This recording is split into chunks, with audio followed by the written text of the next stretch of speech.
My name is Nantali Morrow. I grew up in Atlanta, Georgia. I am here at Penn State working on my PhD in higher education. I'm in my third year. Being in a workplace with natural hair, at least for me, I've been very fortunate in my workplace experiences because I work in multicultural resource centers on campus. And so they tend to have a group of colleagues who are more understanding and who it's not as big of a deal for them.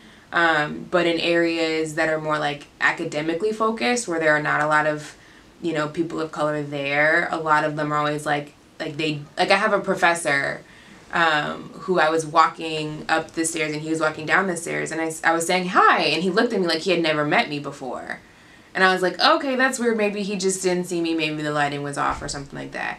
Anyway, I go into class and he introduces himself to me. Mind you, it's halfway through the semester. And I had just put these twists in my hair, whereas before I had it like in a twist out style.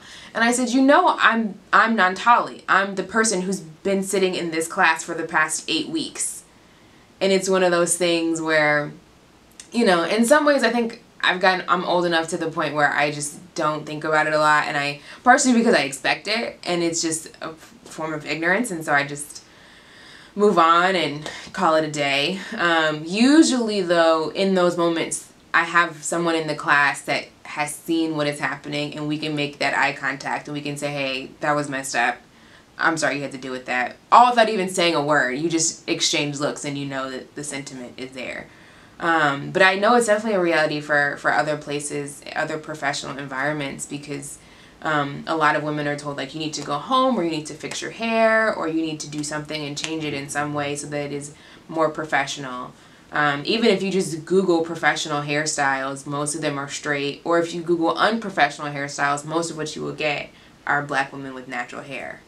So it is a thing that is still happening. Yeah, absolutely. I have a lot of friends who will be in workplaces where they have chosen to get extensions because they've been told that your natural hair is unprofessional and that you need to do something about it. But they don't want to damage their hair by putting chemicals in it. That's a choice that they have made, and so they have gone to get extensions and get weaves or wigs or different sew-ins or things like that, so that they wouldn't have to deal with that anymore, because they don't want to risk losing their job, right? But they also don't want to compromise their own love of their own hair and the health of their hair. And so that's what they choose to do, which is unfortunate, right? But it's a difficult choice to make, right? Do I stand in my principles, and do I stand on my values and my morals with my hair, or do I make a change for this job? It depends on how much you want the job or how much you value it. I think you should be proud of it. I think you should love it. It is part of who you are, and I think embracing that, knowing when it's doing what it's supposed to do, and learning how to manage and take care of your hair, and being confident in that. And it requires time and playing around and seeing what you like and what you don't like, but really just enjoy it. It's beautiful. I love natural hair. It's fantastic.